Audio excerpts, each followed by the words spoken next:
Hello everyone, it's me JB from UniqueTutorials. Today in this video I'll show you how to improve the ping in any Windows computer. So without more delay, let's begin. So firstly, just open any web browser and the Google search for one application name as Boost Ping by Killho.net, and firstly you'll see its official website. Just click on it. Now just scroll down below. Now here you will see a download option and the download option for the portable version also, so you can download either one of this. So I'm gonna download the portable version. So finally the file has been downloaded, so let me go to the folder where it is being downloaded and let me close this web browser. So just double click it to extract this zip file.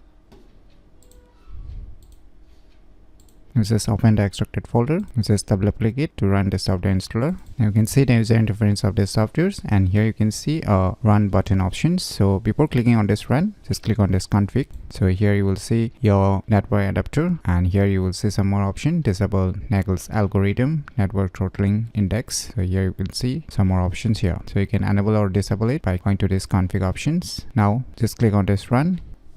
Now once you see this button showing running, that means this boost ping is turned on and it will improve the ping on your respective Windows computer. So by using this application named as boost ping, you can easily improve the ping in any Windows computer very easily. So if you never known about this cool application, then you should definitely give it a try. So if you find this video tutorial useful, please click on the thumbs like button, and if you're new to our channel, click on the subscribe button, and lastly, thanks for watching.